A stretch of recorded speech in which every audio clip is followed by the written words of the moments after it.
पत्नी ने दी अपने पति के कत्ल की सुपारी और दिल दहला देने वाली वारदात की ऐसी खबरें पहले भी जाहिर सी बातें आती रही हैं, लेकिन आज आज हम आपको एक ऐसी कहानी बताने जा रहे हैं जो बेहद सनसनीखेज है, रोंगटे खड़े कर देने वाली है। देहरादून में एक पत्नी ने न सिर्फ अपने पति की हत्या की सुपारी दी, बल्कि हत्यारे के साथ स्टैंप पेपर पर इस बात का करार भी कर लिया कि पति की हत्या के बाद हत्यारों को सौदे की रकम जरूर मिलेगी। मैंने श्रीमती रिंकू पत्नी सुरेंद्र सिंह निवासी रेशम मांझी आज दिनांक 29 जनवरी 2013 को अपने पति की जान का सौदा 4,50,000 रुपए में तय किया है। यह रकम तय की गई है कि मेरे पति की मृत्यु के बाद मैं यह रकम अदा कर दूं। एक बीवी ने स्टैम्प पेपर पर दी पति के कत्ल की सुपारी।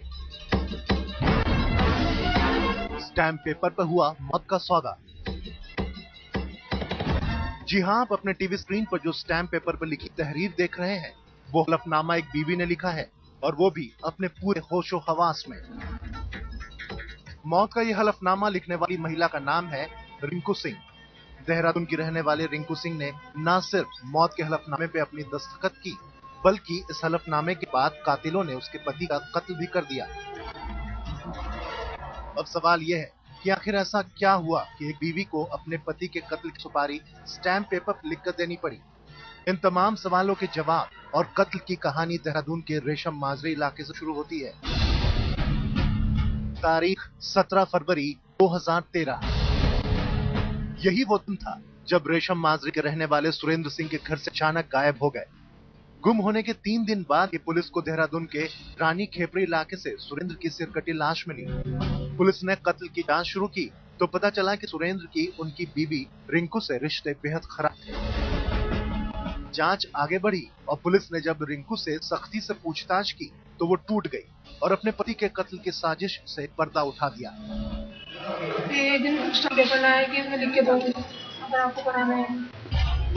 आरोप के मुताबिक रिंकू का भतीजा अपने 2 साथियों के साथ सुरेंद्र को शराब पिलाने घर से बाहर ले गया और देहरादून के जॉली ग्रेंट एयरपोर्ट के पास जंगल में उसका कत्ल कर दिया। कातिलों ने सुरेंद्र के शनाख्त छुपाने के लिए उसकी लाश को जलाने की भी कोशिश की। मृतक सुरेंद्र सिंह ने अभी हाल ही में अपने मकान का सौदा किया था, जिसमें उसको 12.5 लाख रुपए 20 तारीख को प्राप्त होने थे। उसी में से 4.5 लाख रुपए रिंकू ने अरुण को और रोहित को देने की बात की और इसका बकायदा लिखित में 50 रुपए के स्टैम्प पेपर पे एग्रीमेंट किया कि ये 4.5 लाख रुपए मैं दे रही हूँ, सुपारी दे रही हूँ। दरअसल रिंकू और उसके पति में फ्लैट को बेचने के बाद पैसों के लेन देन का झगड़ा चल रहा था, जिससे निजात पाने के लिए रिंकू ने अपने ही 3 रिश्तेदारों से 4.5 लाख की सुपारी में पति की जान का सौदा किया था। पुलिस ने कातिलों की निशानदेही पे मौके वारदात से 5 किलोमीटर दूर जाखन पुल के नीचे छिपाया गया सुरेंद्र का सिर और सुरेंद्र की I-10 car number UK 07AD 5200 भी बरामद कर ली है। दिलीप सिंह राठौर, देहरादून, आज तक। इससे पहले ऐसी खबर आपने कभी नहीं सुनी होगी, अपने ही पति की हत्या की सुपारी और वो भी स्टैम्प पेपर पर लिखकर। दूसरी खबर भी एक हत्या की। एक लड़की अपना जीवन साथी चुनती है, जाति और मजहब को दरकिनार कर शादी के लिए अपने प्रेमी के साथ अदालत भी पहुंचती है। अदालत दोनों की शादी पर मोहर लगा देती है, लेकिन अदालत के परिसर में ही बदमाश प्रेमी को गोलियों से छलनी कर दे देते हैं। और दिल दहला देने वाली यह वारदात हुई उत्तर प्रदेश के इटावा में। बाबा मार डाला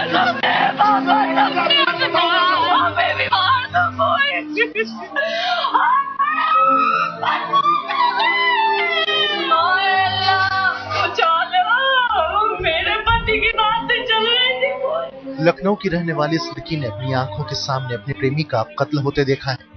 उस प्रेमी का जिसके साथ अगले महीने ये 7 फेरे लेने वाली थी। जाति और मजहब की बंदिशों से बाहर निकलकर शादी रचाने का ख्वाब देख रही कीर्ति मिश्रा जब अपने प्रेमी अदनान के साथ इटावा कोर्ट पहुंची तो काफी खुश थी। मजिस्ट्रेट ने न सिर्फ दोनों की शादी पर मुहर लगा दी, बल्कि 22 मार्च को शादी की तारीख भी तय कर दी।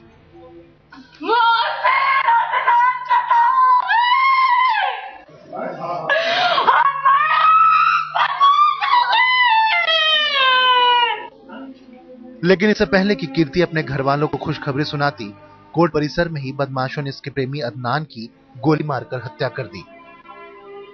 उसने गोली मरवाई होगी, उसी मजिस्ट्रेट ने गोली मरवाई होगी। हम शादी के लिए दौड़ रहे थे, एक फाइल रद्द कर दी, दूसरी फाइल बनाई तो अब कितने दिन से दौड़ रहे थे, किसी को कुछ पता ही नहीं चलता। अगर मजिस्ट्रेट पहली बार में कर देते शादी। कीर्ति के मुताबिक बाइक सवार जिन बदमाशों ने उसके प्रेमी को गोली मारी, उसमें से एक कानपुर का रहने वाला विशाल है। मार डाला सबने,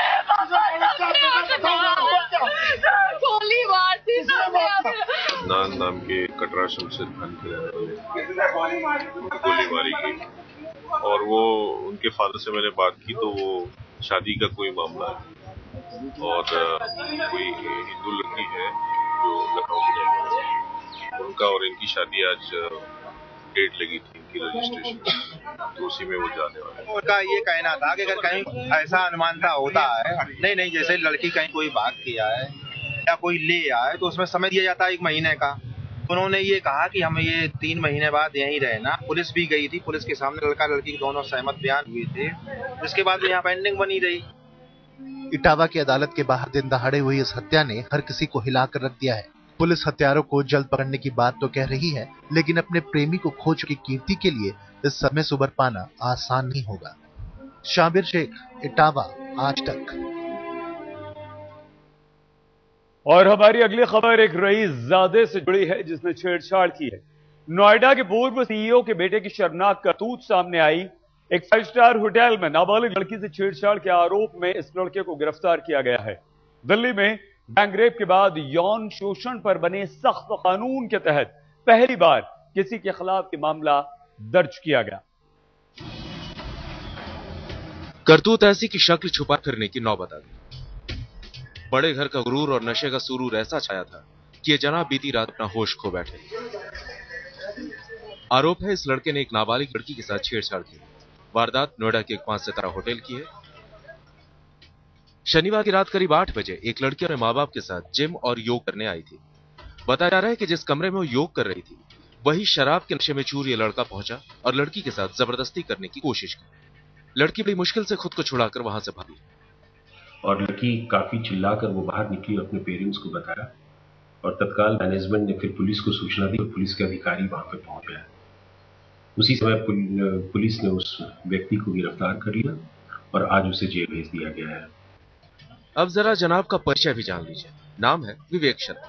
पिता देवदत्त शर्मा करीब दशक भर पहले नोएडा के सीईओ भी रह चुके हैं। शायद इसी रसूख की वजह से पुलिस ने भी शुरुआत में मामला दर्ज करने में आनाकानी की थी। फिर जब दबाव बढ़ा तो विवेक को उसके घर से गिरफ्तार किया गया। हम इस वक्त नोएडा के 5 सितारा होटल रेडिसन ब्लू के ठीक सामने खड़े हुए हैं। कल रात को यहाँ इस होटल के भीतर एक छेड़खानी की घटना हुई, जिसके बाद शख्स को गिरफ्तार किया गया। बाद में जांच में पता चला कि ये शख्स एक बहुत चर्चित आईएएस देवदत्त शर्मा, जो कि यहाँ के सीईओ रहे हैं, नोएडा अथॉरिटी के सीईओ रहे हैं, मेरठ के कमिश्नर रहे हैं, उनका बेटा है। आरोपी के खिलाफ दिल्ली गैंगरेप के बाद बनी क्रिमिनल लॉ अमेंडमेंट एक्ट की धाराएं लगाई गई। पहली बार यौन शोषण पर बने सख्त कानून के तहत मामला दर्ज हुआ है। इस कानून के मुताबिक दोषी साबित होने पर कम से कम 5 साल की सजा होगी। पुलिस ने लड़के को जेल भेजकर आगे की कार्रवाई शुरू कर दी। भूपेंद्र चौधरी के साथ शिवेंद्र श्रीवास्तव, नोएडा, आज तक। मनचले छेड़छाड़ करने वाले लोगों के लिए ये एक सबक। रुख अगली खबर का। मणिपुर में सेना के कर्नल समेत 6 लोगों को अवैध ड्रग्स की स्मगलिंग के आरोप में हिरासत में लिया गया है। यह घटना चंदेल जिले की है। सेना का जो अधिकारी पकड़ा गया वो पब्लिक रिलेशन ऑफिसर है। उसे 3 गाड़ियों से करीब 1.5 करोड़ के टैबलेट मिलने के बाद हिरासत में लिया गया। ड्रग्स को म्यांमार भेजा जा रहा था। ड्रग्स की तस्करी में अपने अफसर का नाम आने पर सेना ने कड़ी कार्रवाई का फिलहाल भरोसा दिया है। हैदराबाद ब्लास्ट के 2 दिन बाद ही सही, लेकिन प्रधानमंत्री मनमोहन सिंह हैदराबाद पहुंचे थे। मनमोहन सिंह ने ब्लास्ट की जगह का दौरा किया और अस्पताल जाकर घायलों से मुलाकात की, लेकिन विपक्ष ने मनमोहन सिंह के मरहम पर सुशील कुमार शिंदे के बयान की याद दिला दी। यानी ब्लास्ट पर राजनीति जमकर हो रही है। ब्लास्ट के जख्मों पर मरहम लगाने 2 दिन बाद हैदराबाद पहुंचे प्रधानमंत्री।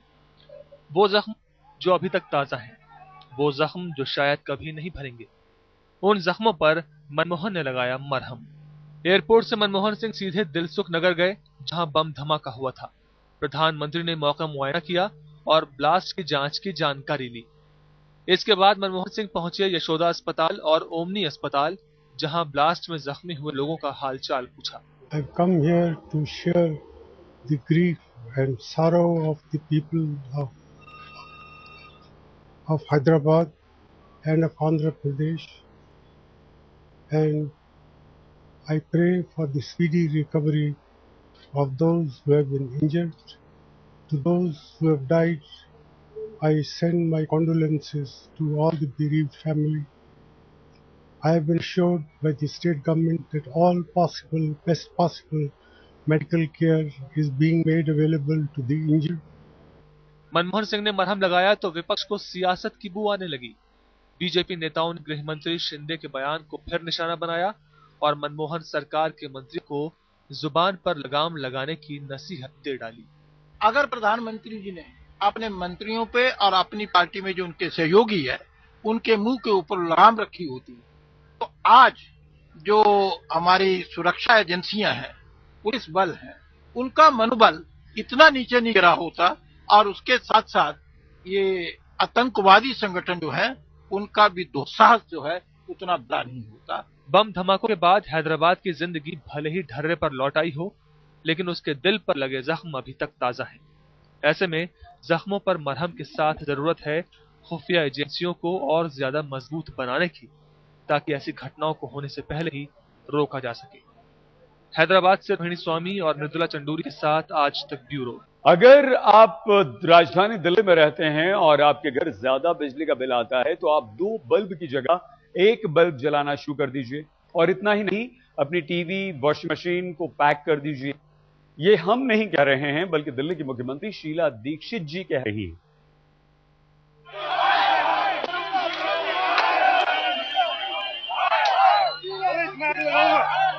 24 घंटे इस्तेमाल करेंगे तो 5 घंटे की बिजली का बिल तो नहीं चुकाएंगे। आपके बढ़े हुए बिजली के बिलों पर ये है दिल्ली के मुख्यमंत्री का जवाब। शीला दीक्षित को बिजली की बढ़ी दरों में कोई कमी नहीं लगती। उनकी नजर में कुछ कमी है तो लोगों के बिजली इस्तेमाल करने के तरीके में। जी हाँ, टीवी थोड़ा कम देखा कीजिए। गर्मी लगे तो कूलर की बजाय पंखे से ही काम चला लीजिए। महिलाएं वॉशिंग मशीन का इस्तेमाल कम करें। ये हम नहीं, दिल्ली की महिला मुख्यमंत्री कह रही हैं। अगर जो कोई परिवार को ऐसा एहसास होता है कि बिजली का बिल जो है वो मेरी आमदनी से बाहर है, मैं इसको सहन नहीं कर सकता, तो भैया मेरे 2 बल्ब की जगह 1 बल्ब जला लो, 1 कूलर न चलाओ, 1 पंखा चला लो, 1 रेफ्रिजरेटर न चलाओ, कभी बंद कर दो उसको, टेलीविजन 24 घंटे न चलाओ, कभी कभी चला लो, और वॉशिंग मशीन भी है उनको भी थोड़े वक्त करना। लेकिन शीला जी ये बताएं कि अगर घरों में बच्चे को पढ़ाई करनी हो तो क्या अलग कमरे में बल्ब जलाकर नहीं पढ़ सकते?